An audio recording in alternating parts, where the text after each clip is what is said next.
Hey aspirants, welcome to our channel we the hopeful CSE aspirants. तो हम polity series कर रहे हैं।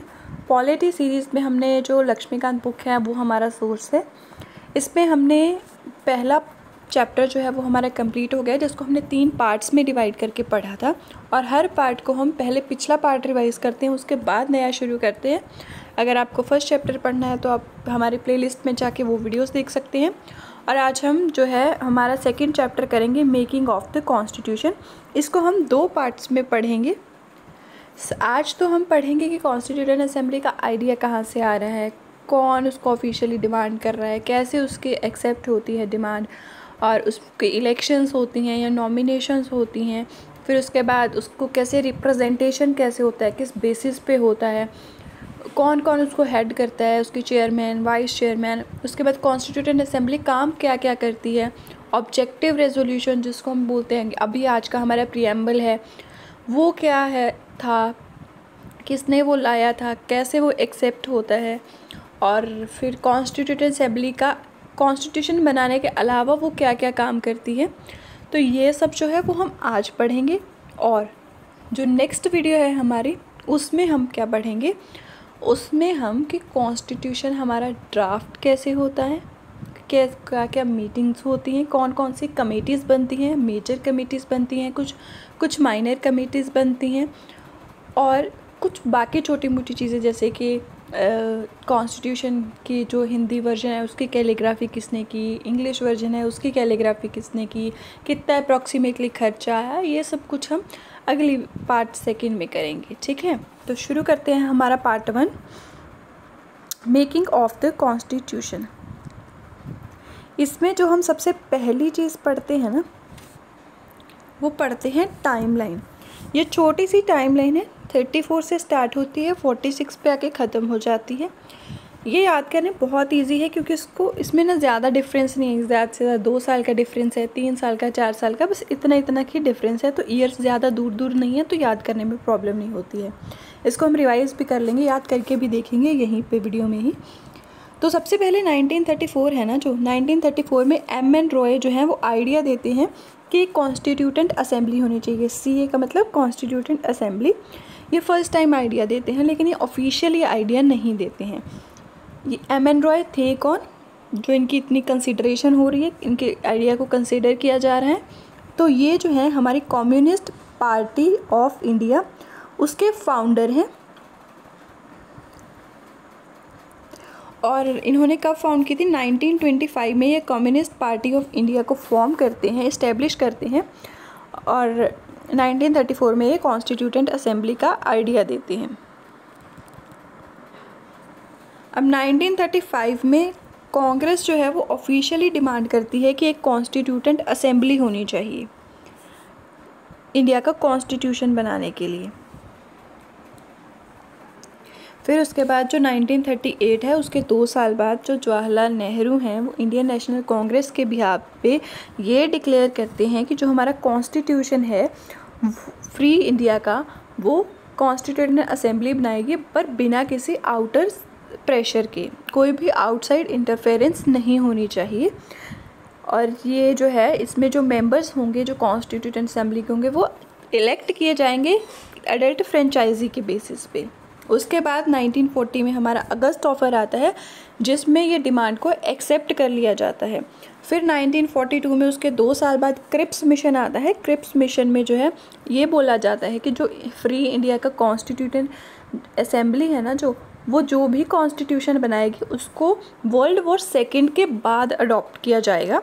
लेकिन ये जो मिशन है वो रिजेक्ट हो जाता है, क्योंकि मुस्लिम लीग इसको अपोज करती है। उनको एक अलग कॉन्स्टिट्यूटेंट असेंबली चाहिए अपने अलग कंट्री के लिए, क्योंकि यहाँ पर पाकिस्तान की डिमांड होती है। 1946 में कैबिनेट मिशन आता है। ये कैबिनेट मिशन जो है वो मोर और लेस किसी मतलब वो 2 कॉन्स्टिट्यूटेंट असेंबलीज जो बनेंगी कि एक पाकिस्तान के लिए, एक इंडिया के लिए, वो तो नहीं बनेगी 2 सेपरेट कंट्रीज़ के लिए 2 सेपरेट कॉन्स्टिट्यूटेंट असेंबलीज। ये आइडिया तो हो जाता है रिजेक्ट। अब आइडिया होता है कि जो कॉन्स्टिट्यूटेंट असेंबली में है उसमें थोड़ी बहुत सीट्स रिज़र्व कर दी जाएंगी मुस्लिम लीग के लिए। तो ये जो आइडिया है ये थोड़ा बहुत, ये जो मतलब हम कह सकते हैं ये जो स्कीम है ये थोड़ी बहुत सेटिस्फाई कर देती है मुस्लिम लीग को, और मुस्लिम लीग अग्री हो जाती है कॉन्स्टिट्यूटेंट असेंबली के लिए। अब इसको थोड़ा याद कर लें। देखो 34 में हमारे एम.एन. रॉय जो हैं वो एक डिमांड करते हैं कॉन्स्टिट्यूटेंट असेंबली की। उसको ऑफिशियली डिमांड 1935 में उसके अगले साल करती है कांग्रेस। 1938 में जो है डिक्लेरेशन होती है कि जो कॉन्स्टिट्यूटेंट असेंबली है वो फ्री इंडिया की, वो किसी आउटसाइड इंटरफेरेंस के बिना काम करेगी और इलेक्शन के बेसिस पे उसके मेंबर्स चुने जाएंगे। और 1940 में अगस्त ऑफर आता है जिसमें ये एक्सेप्ट हो जाती है डिमांड। और फिर उसके बाद 42 में एक क्रिप्स मिशन आता है जिसको बायकॉट कर दिया जाता है, जिसको रिजेक्ट कर दिया जाता है because of opposition of Muslim league, क्योंकि उनको एक अलग कॉन्स्टिट्यूटेंट असेंबली चाहिए। ये जो हमारा क्रिप्स मिशन है ना, इसको उसके बाद 1942 में क्रिप्स मिशन को रिजेक्ट कर देती है मुस्लिम लीग। और हाँ, इसमें ये बोला जाता है कि कॉन्स्टिट्यूशन है इसको वर्ल्ड वॉर 2 के बाद अडॉप्ट किया जाएगा। इसको हेड करते हैं सर स्टैनफोर्ड क्रिप्स। और 1946 में एक नया मिशन आता है, कैबिनेट मिशन, जो कि कहता है कि 2 कॉन्स्टिट्यूटेंट असेंबलीज तो नहीं बन सकती हैं सेपरेट, पर जो मुस्लिम लीग है उसके लिए सीट्स रिज़र्व कर दी जाएंगी जिसको जो मुस्लिम लीग है वो अग्री कर जाती है। 34, 35, 38, 40, 42 और 46 ये ईयर्स हमें याद करने हैं। ठीक है, अब हम जाते हैं कॉम्पोजिशन की तरफ।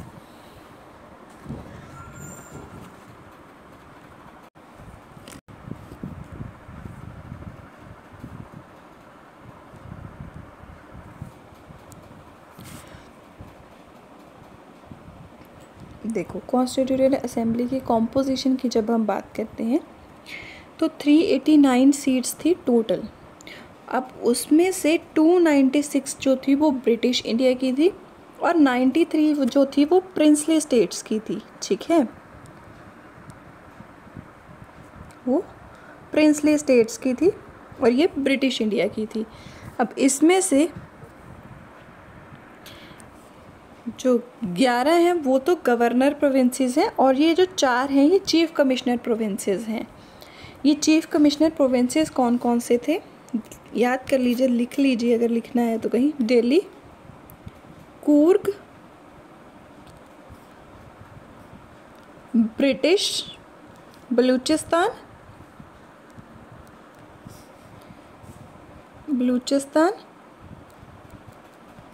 और अजमेर। ये जो है वो 4 चीफ कमिश्नर प्रोविंसेस हैं, दिल्ली, कूर्ग, ब्रिटिश बलूचिस्तान और अजमेर। ठीक है, अब सीट दी कैसे जाती है कि मतलब सीट जो एक सीट है ना उसके पीछे 1 मिलियन पॉपुलेशन होगी। ठीक है, अब 1 मिलियन मतलब टोटल 10 लाख लोग। ठीक है, तो 1 सीट के पीछे 1 मिलियन पॉपुलेशन जो है वो वोट करेगी, मतलब एक सीट 1 मिलियन पीपल को रिप्रेजेंट करेगी। और जो सीट्स हैं वो 3 कम्युनिटीज़ में डिवाइड की गई थी, मुस्लिम, सिख और जनरल, मतलब रिज़र्व जो की गई थी, जो कम्युनल इलेक्टोरेट्स वाला जो रिप्रेजेंटेशन चलती है उस हिसाब से। और वोटिंग किस बेसिस पे होगी, अडल्ट फ्रेंचाइजी के बेसिस पे, एक single transferable vote, indirect elections जैसे हमारे प्रेसिडेंट के होते हैं वैसे। ठीक है, अब प्रिंसली स्टेट्स जो हैं वो वहाँ पे इलेक्शन नहीं होंगे, वहाँ पे नॉमिनेट होंगे लोग। एक उनका राजा वो हेड है वो खुद ही आ जाएगा रिप्रेजेंट करने के लिए। अब ये जो प्रिंसली स्टेट्स हैं ना ये इसको एक्सेप्ट नहीं करती हैं, वो इसका पार्ट नहीं बनती हैं, एक्सेप्ट नहीं करती हैं ये प्रिंसली स्टेट्स। तो जो इलेक्शंस हैं वो कौन से सीट्स पे होते हैं, 296 सीट्स पे। ठीक है, अब ये जो 296 सीट्स हैं ना इसमें से 208 तो कांग्रेस जीत जाती है, मतलब विनर तो कांग्रेस ही है। 208 सीट्स तो कांग्रेस को मिल जाती हैं, 73 मुस्लिम लीग को, और 15 जो है वो बाकी छोटे छोटे जो भी ग्रुप्स हैं वो मतलब जो भी लड़ रहे होते हैं वो जीत जाते हैं। अब ये जो मुस्लिम लीग है ये भी ज्वाइन करने से मना कर देती है कॉन्स्टिट्यूटेंट असेंबली को। देखो पहले तो प्रिंसली स्टेट्स जिनके ऊपर नॉमिनेशंस होना था वो मना कर देते हैं ज्वाइन करने के लिए कॉन्स्टिट्यूटेंट असेंबली। फिर उसके बाद इलेक्शंस होने के बाद मुस्लिम लीग भी जो है वो भी मना कर देती है कॉन्स्टिट्यूएंट असेंबली ज्वाइन करने को।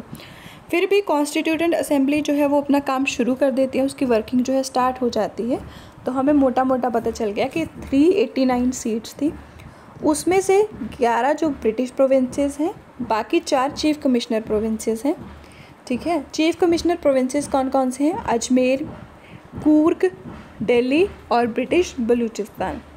389 सीट्स में से 296 सीट्स जो हैं वो बाकी के ब्रिटिश इंडिया की हैं और 93 प्रिंसली स्टेट्स को रिप्रेजेंट करती हैं। अब जो प्रिंसली स्टेट्स हैं उस पर कोई इलेक्शंस नहीं होंगे, वहाँ पे नॉमिनेशन बेसिस पे जो भी उनको जिसको भी वो नॉमिनेट करके भेजेंगे वो रिप्रेजेंट करेगा कॉन्स्टिट्यूएंट असेंबली में उस पर्टिकुलर स्टेट को। और बाकी के जो है ब्रिटिश इंडिया, वहाँ पे इलेक्शंस होंगे और एक सीट को रिप्रेजेंट करेंगे 1 मिलियन पीपल, मतलब 10 लाख लोग एक सीट रिप्रेजेंट करेंगे। फिर प्रिंसली स्टेट्स तो ज्वाइन नहीं करती हैं, तो इलेक्शंस होते हैं। इलेक्शंस होने के बाद 208 सीट्स जो हैं, 208 सीटें हैं जो कांग्रेस जीत जाती है।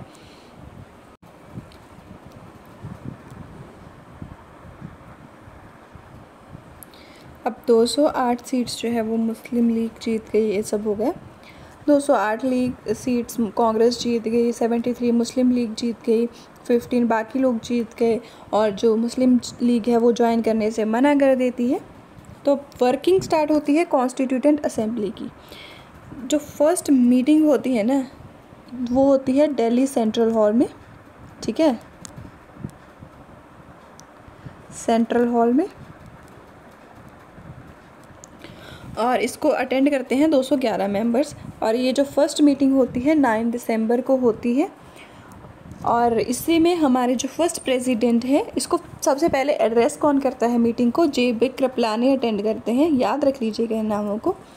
जे.बी. कृपलानी अटेंड करते हैं और वो डॉक्टर सच्चिदानंद सिन्हा जो हैं उनको, वो सबसे ओल्डेस्ट मेंबर होते हैं कॉन्स्टिट्यूएंट असेंबली में उस टाइम जो अटेंड कर रहे हैं, तो उनको जो है टेम्परेरी प्रेसिडेंट बना दिया जाता है। ये एक फ्रेंच प्रैक्टिस है जिसमें जो सबसे ओल्डेस्ट मेंबर है उस बॉडी के, उनको हेड बना दिया जाता है, प्रेसिडेंसी दे दी जाती है। तो सच्चिदानंद सिन्हा जो हैं उनको प्रेसिडेंट बना दिया जाता है टेम्परेरी। उसके जस्ट 2 दिन बाद 11 दिसंबर को डॉक्टर राजेंद्र प्रसाद को इलेक्ट कर लिया जाता है as a president of constituent assembly. तो जो सच्चिदानंद सिन्हा है वो सिर्फ 2 दिन के प्रेसिडेंट बनते हैं, यानी कि 9 दिसंबर 1946 को कॉन्स्टिट्यूएंट असेंबली की फर्स्ट मीटिंग होती है। उसमें डॉक्टर सच्चिदानंद सिन्हा जो है उनको टेम्परेरी प्रेसिडेंट सिलेक्ट किया जाता है और उसके 2 दिन बाद ही 11 दिसंबर 1946 को राजेंद्र प्रसाद जो है उनको प्रेसिडेंट इलेक्ट कर दिया जाता है कॉन्स्टिट्यूएंट असेंबली का।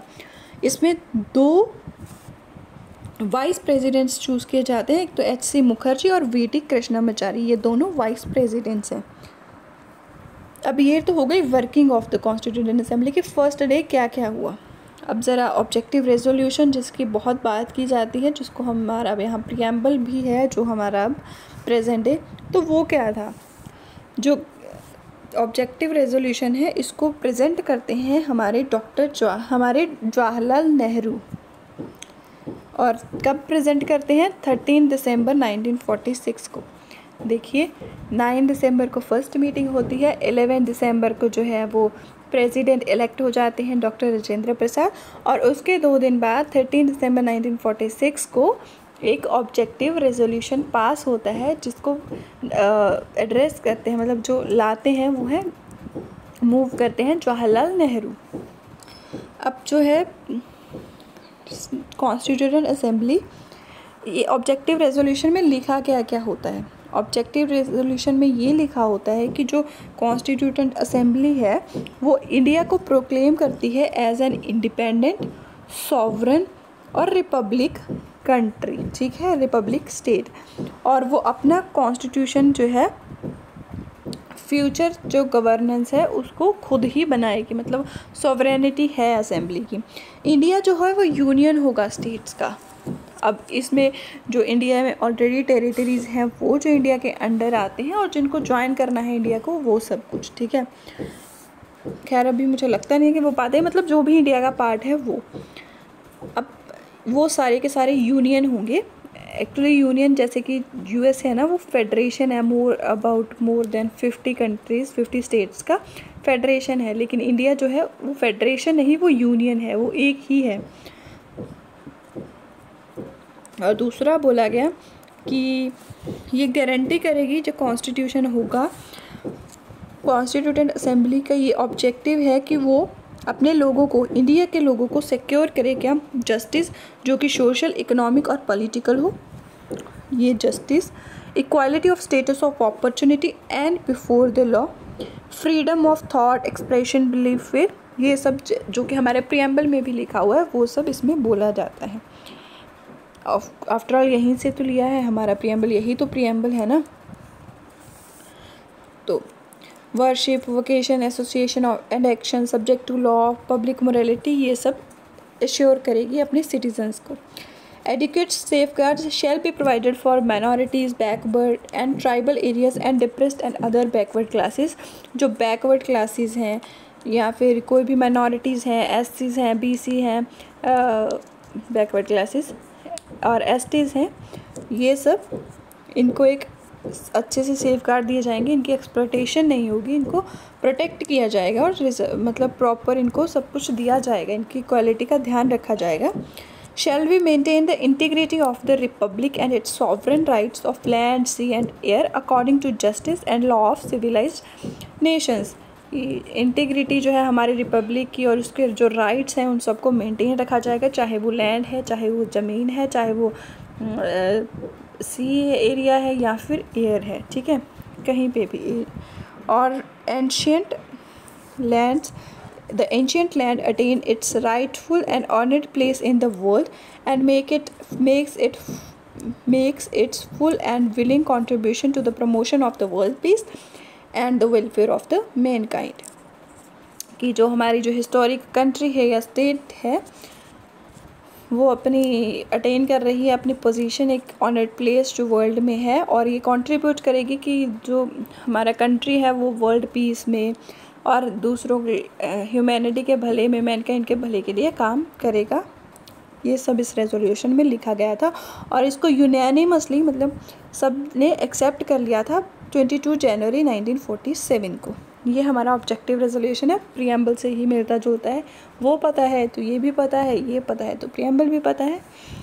अब इंडिपेंडेंस एक्ट जो है, देखो अब तक जो चल रहा है ना वो 1946 के बेसिस पे चल रहा है, और जो हमारा माउंटबेटन प्लान है जिसमें पार्टीशन हो रही है, और इंडिपेंडेंस एक्ट वो आ रहा है 1947 में, ठीक है। तो अब उसकी वजह से क्या क्या चेंजेस आ रहे हैं वो भी देख लीजिए ज़रा। जो प्रिंसली स्टेट्स और मुस्लिम लीग्स है ना, जो princely state and Muslim league है, कि अभी तक हमने पीछे पढ़ा है कि इलेक्शन जब नॉमिनेशंस की प्रोसेस थी तब ये अपना बैकआउट कर लेते हैं प्रिंसली स्टेट्स, फिर मुस्लिम लीग भी ज्वाइन नहीं करती है, तो अब ये धीरे धीरे आने लग जाते हैं, ज्वाइन करने लग जाते हैं। तो इस एक्ट में 3 चेंजेस, इस एक्ट की वजह से असेंबली में 3 चेंजेस आते हैं। जो असेंबली है वो फुली सॉवरेन बॉडी बन जाती है टू एब्रोगेट और अल्टर एनी लॉ। जो भी ब्रिटिश पार्लियामेंट ने इंडिया के लिए कोई भी लॉ बनाया था, अगर उनको लगता है कॉन्स्टिट्यूएंट असेंबली को कि ये नहीं चलना चाहिए आगे, ये नहीं है सही, या इसमें कोई चेंजेस करने की ज़रूरत है, तो वो कर सकती है, फ्री है चेंजेस करने के लिए। फिर उसके बाद the assembly also became a legislative body. It was assigned 2 separate functions: making of the constitution and enacting ordinary laws of the country. Whenever it met as constituent assembly, it was chaired by Dr. Rajendra Prasad. When it met as legislative body, it was chaired by G.V. Malvankar. तो जो हमारी assembly है इसको 2 functions दे दिए गए थे। अभी तक तो ये सिर्फ एक कॉन्स्टिट्यूटेंट असेंबली थी कि कॉन्स्टिट्यूशन ही बना रही थी, अब इसको दूसरा और एक काम मिल गया था एक लेजिस्लेटिव बॉडी का, कि ये लॉज को इनेक्ट भी करेगी, ठीक है। मतलब कि जैसे कि हमारी पार्लियामेंट है एक टाइप की, ये पार्लियामेंट ही बन चुकी थी थोड़े टाइम के लिए। तो जिस दिन तो, और ये दोनों फंक्शन जो है वो अलग अलग डेज पे परफॉर्म होते थे। जिस दिन लेजिस्लेटिव बॉडी की तरह मिलते थे, जिस दिन लॉज बनाने के लिए, लॉ एज मतलब गवर्नेंस के लिए मिलते थे कंट्री की, तब तो G.V. मालवंकर चेयर करते थे जो असेंबली है उसको, और जिस दिन एज अ कॉन्स्टिट्यूटेंट असेंबली मिलते थे, कॉन्स्टिट्यूशन बनता था, जिस दिन कॉन्स्टिट्यूशन के लिए मीटिंग होती थी, तब डॉक्टर राजेंद्र प्रसाद हेड करते थे। अब जो मुस्लिम लीग है वो विथड्रू कर लेती है कॉन्स्टिट्यूटेंट असेंबली में से, तो अब जो टोटल स्ट्रेंथ है 389 थी, उसमें से घट के ये 299 रह जाती है, और जो 93 प्रिंसली स्टेट्स थी वो 70 रह जाती है। रिपीटिंग, जो 389 हमारी ओरिजिनल सीट्स थी, उसमें से जो मुस्लिम लीग के बैकआउट कर लेने के बाद 299 सीट्स रह जाती हैं, और जो प्रिंसली स्टेट्स हैं वो 93 थी, वो भी घट के 70 रह जाती हैं। बाकी क्या क्या फंक्शंस परफॉर्म करती है हमारी कॉन्स्टिट्यूटेंट असेंबली, देखिए। एक तो इसने रेटिफाई कर दिया था, कॉमनवेल्थ का पार्ट है इंडिया, जो कॉमनवेल्थ है उसकी मेंबरशिप अप्रूव कर दी गई थी, रेटिफाई कर दी गई थी मई में 1949 में। 1945 में ये कॉमनवेल्थ का आता है टॉपिक, मतलब 1945 में बनती है। अब अडॉप्ट कर लेते हैं नेशनल फ्लैग को 22 जुलाई 1947 को। नेशनल एंथम को असेंबली अडॉप्ट करती है जनवरी 24, 1950 में, और इसी दिन ही नेशनल सॉन्ग जो है हमारा वो भी अडॉप्ट कर लिया जाता है। ज़रा कमेंट सेक्शन में बताइए हमारे नेशनल एंथम कौन सा है, नेशनल सॉन्ग कौन सा है, और किसने इसको लिखा है, मतलब वो कंपोज किसने किया है इन दोनों को। डॉक्टर राजेंद्र प्रसाद जो है वो हमारे फर्स्ट प्रेसिडेंट बनते हैं इंडिपेंडेंट इंडिया के। अब कॉन्स्टिट्यूटेंट असेंबली जो है वो इन ऑल, हमारी कॉन्स्टिट्यूटेंट असेंबली जो है वो 11 सेशंस लेती है, ठीक है, और इसको 11 सेशंस में मिलती है ये 2 साल 11 महीने 18 दिन लगते हैं हमारा कॉन्स्टिट्यूशन बनने में। और जो ड्राफ्ट होता है हमारा कॉन्स्टिट्यूशन, मतलब 114 दिन उसको कंसिडर करने में लगते हैं, जो हम कल पढ़ेंगे, मतलब नेक्स्ट वीडियो में पढ़ेंगे। और इसका जो टोटल एक्सपेंडिचर आता है हमारा कॉन्स्टिट्यूशन का वो 64 लाख आता है। जनवरी 24, 1950 को कॉन्स्टिट्यूटेंट असेंबली का फाइनल सेशन होता है, लास्ट सेशन होता है। इसका मतलब ये नहीं है कि कॉन्स्टिट्यूटेंट असेंबली जो है वो मतलब अबॉलिश हो जाती है, ऐसा कुछ नहीं है, ये अभी भी काम कर रही है एक प्रोविजनल पार्लियामेंट के जैसे। जब तक हमारा जो है इलेक्शंस नहीं हो जाते, कॉन्स्टिट्यूशन अडॉप्ट नहीं हो जाता, तब तक ये as a provisional parliament elections तक काम करती है। तो ये था आज का हमारा part 1 of the making of the constitution. ज़रा उसको जल्दी जल्दी रिवाइज़ कर लेते हैं। तो देखिए 1934 में एम.एन. रॉय जो हैं वो आइडिया देते हैं कि एक असेंबली होनी चाहिए, उसको ऑफिशियली 1935 में कांग्रेस डिमांड करती है। उसके बाद 1938 में हमारा ऑब्जेक्टिव रेजोल्यूशन आता है, और फिर उसके बाद 40 में जो है इसको डिमांड को एक्सेप्ट कर लिया जाता है अगस्त ऑफर में। फिर क्रिप्स मिशन आता है 42 में, जिसको मुस्लिम लीग रिजेक्ट कर देती है क्योंकि उनको एक अलग कॉन्स्टिट्यूटेंट असेंबली चाहिए। 1946 में फाइनली कैबिनेट मिशन प्लान आता है, जिसमें हमारी डिमांड एक्सेप्ट हो जाती है, और जो मुस्लिम लीग है उसकी डिमांड को रिजेक्ट कर दिया जाता है 2 कॉन्स्टिट्यूटेंट असेंबलीज़ वाली को, और बोला जाता उनको रिजर्वेशन दे दी जाती है। अब जो इलेक्शंस होते हैं, इलेक्शंस कैसे होते हैं, तो ये जो है 296 सीट्स हैं, उसमें से 292 तो ब्रिटिश इंडिया गवर्नर प्रोविंसेस हैं उनकी हैं, और 93 प्रिंसली स्टेट्स हैं। प्रिंसली स्टेट्स को नॉमिनेट किया जाएगा, और जो बाकी जगह है वहाँ पे इलेक्शंस होंगे। इलेक्शंस कौन से होंगे? इनडायरेक्ट इलेक्शंस होंगे अडल्ट फ्रेंचाइजी के सिंगल ट्रांसफरेबल वोट के थ्रू।